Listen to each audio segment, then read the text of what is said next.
Question number हम 10 करते हैं। 10 क्वेश्चन कह रहा है कि एक ऐसा एग्जाम्पल दीजिए। आपको अपने मन से कुछ एग्जाम्पल चूज करना है कि एक ऐसे रिलेशन लिखना है जो सिमेट्रिक हो but neither reflexive nor transitive हो। एक ऐसे एग्जाम्पल देना है, एक ऐसे सेट, कोई भी सेट ले लेना है और उसके थ्रू एक एग्जाम्पल दे देना है जिसके थ्रू क्या हो जाए, सिमेट्रिक तो हो लेकिन रिफ्लेक्सिव और ट्रांजिटिव नहीं हो।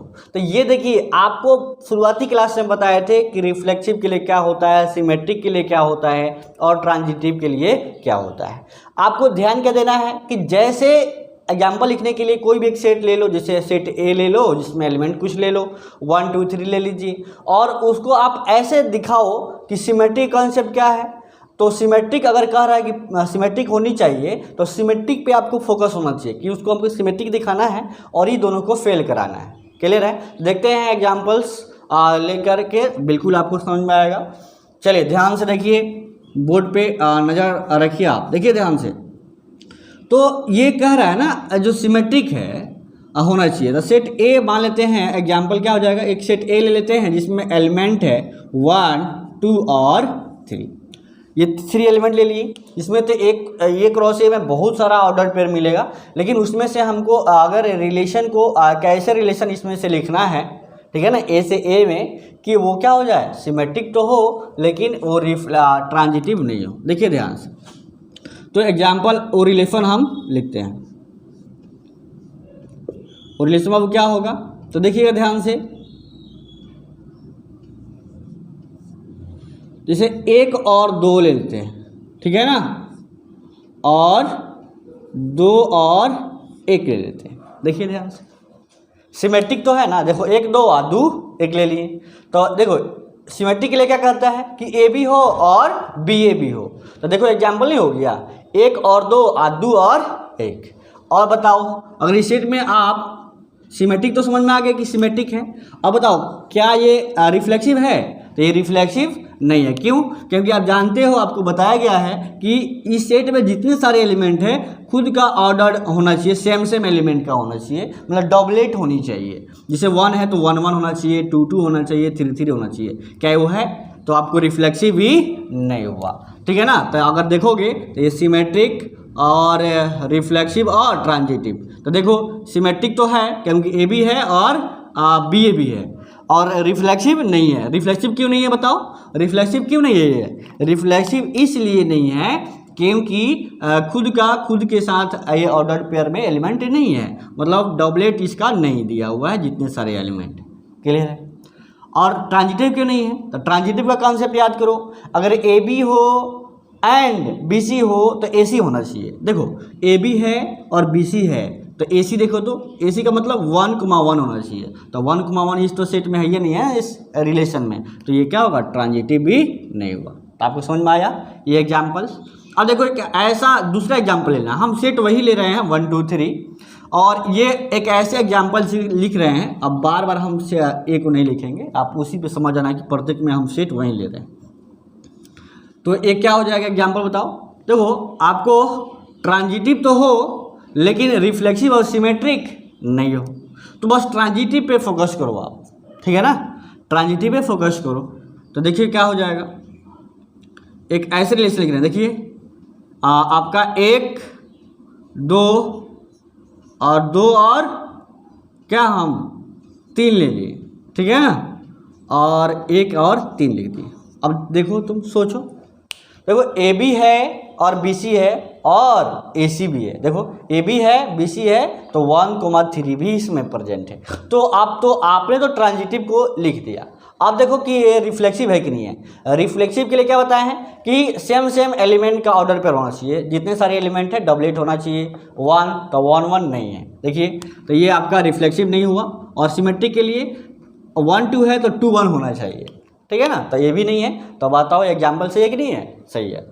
अब बताओ एक ऐसे एग्जाम्पल लेना है कि रिफ्लेक्सिव हो, सिमेट्रिक हो लेकिन ट्रांजिटिव नहीं हो। तो अब देखो, अब सेट तो हम ले लिए हैं वही 1 2 3, इसका मतलब क्या हुआ, एक ऐसे हम रिलेशन इसमें लिख रहे हैं 1 1 और 2 2 और 3 3। उसके बाद क्या कर रहे हैं, देखो एक ले रहे हैं आप 1 2 और 2 1, 1 2 और ये 2, आप एक ऐसे लिख दीजिए, ऐसे लिख दो, ठीक है ना, ये 2 3, ठीक है, 2 3 और 3 नहीं, ये कैसे एग्जाम्पल कैसे करें, ये देखिए ध्यान से। तो सोचो आप क्या करें। देखो रिफ्लेक्सिव के लिए तो आपको तीनों दिखाना ही पड़ेगा, उसके बाद में ट्रांजिटिव नहीं होना चाहिए वो। ट्रांजिटिव के लिए क्या करना पड़ेगा कि उल्टा तो होना चाहिए। जैसे अब ये कह दें कि 2,3 2,3 और 3,2, ठीक है ना। तो इसके लिए नहीं हो रहा है। तो एक बार क्वेश्चन पे देख लेते हैं कि क्वेश्चन है कि नहीं, देखते हैं। तो देखिए ये तो अब क्या लेते हैं, इसमें से और एलिमेंट चूज करके लिखिए। जैसे मान लो 1 और 2 ले लिए, तो सिमेट्री देखना होगा 2 और 1 ले लिए, और फिर क्या, फिर 2 और 3 ले लिए, और 3 और क्या 2 ले लिए। अब तुम चेक करो, ए बी है, देखो 1 2 है और 2 3 है, लेकिन ये 1 3 इसमें 1 3 इसमें नहीं है इस रिलेशन में, तो कहेंगे ट्रांजिटिव नहीं है। क्लियर है ना। तो अब देखिए आर रिफ्लेक्सिव होना चाहिए, ठीक है ना। तो रिफ्लेक्सिव तो होना चाहिए, जिसे सेट में वही एलिमेंट ले रहे हैं 1 2 3, तो रिफ्लेक्सिव को क्या करोगे 1 1, ये 2 2 और ये 3 3 आपने ले लिया। और क्या किए, और ट्रांजिटिव के लिए क्या करोगे कि जैसे मान लो कि आप ले लिए हैं क्या 1,2, ठीक है ना, 1,2 बस, और 2,1 इसमें नहीं है। तो देखिए इसके लिए 1,2 तो है और 2,2 है, तो 2 और 2 ऑलरेडी क्या है, ये आपका ट्रांजिटिव हो जाएगा। लेकिन देखो 1 2 है लेकिन 2 1 नहीं है, तो सिमेट्रिक नहीं होगा, ठीक है ना। तो ये भी हो गया। अब पांचवा का एग्जाम्पल क्या होगा, सिमेट्रिक होना चाहिए और ट्रांजिटिव होना चाहिए और रिफ्लेक्सिव नहीं होना चाहिए, तो ये और आसान है। इसमें क्या हो जाएगा एग्जाम्पल्स बताओ। जैसे आपको ये ट्रांजिटिव को देखना है और सिमेट्रिक को देखना है, ठीक है ना। तो 1,1 ले लिए, ठीक है ना, चाहे ऐसे ले लो ना।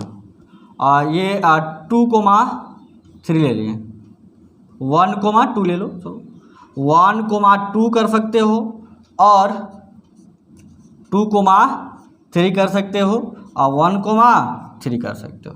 देखो अब इसमें क्या होगा 1 2, तो 2 1 भी कर लो, 1 2 और ये हो जाएगा 2 1 फिर है, और उसके अलावा 1 1 कर लीजिए। तो देखो 1 1 करोगे तो क्या मिलेगा आपको, 1 1 बाबू करोगे तो ये देखो ए बी है और बी सी है और ए सी बी है, तो 1 2 2 1 और 1 1 के उल्टे क्या आ जाएगा 1 1। तो ये सिमेट्रिक भी है और ट्रांजिटिव भी है, लेकिन ये क्या है रिफ्लेक्सिव नहीं है। रिफ्लेक्सिव के लिए क्या करोगे, क्योंकि 1 का 1 डबलेट, 2 का 2 के साथ डबलेट और 3 का 3 के साथ डबलेट होना चाहिए। तो इस तरह से आप कई सारा एग्जाम्पल ले सकते हो और आपको बस रिलेशन का समझ में आना है, कॉन्सेप्ट की रिलेशन का समझ होनी चाहिए आपको कि कैसे होता है, कि सिमेट्रिक क्या होता है, रिफ्लेक्सिव क्या होता है और ट्रांजिटिव क्या होता है। यही 3 रिलेशन है, अगर आप बढ़िया से देख लोगे तो आपको कोई दिक्कत इसमें नहीं आएगी। ये चैप्टर अब इन होने पर है, ठीक है, ये 10 नंबर क्वेश्चन चल रहा है। अब आपको इतना सारा जब क्वेश्चन कर लोगे तो आपको किसी भी क्वेश्चन में डाउट नहीं होगा, बट कॉन्सेप्ट को समझिए आप कि कॉन्सेप्ट क्या कहना चाहता है। 3 ही रिलेशन है, अगर 3 ही रिलेशन को ध्यान दे दोगे तो आपको कभी भी रिलेशन एंड फंक्शन में दिक्कत नहीं होगा। रिलेशन में तो खासकर दिक्कत नहीं होगा, क्योंकि 3 ही रिलेशन है और इसी में आपको दिमाग लगाना है। तो आप करेंगे हम लोग क्वेश्चन नंबर 11।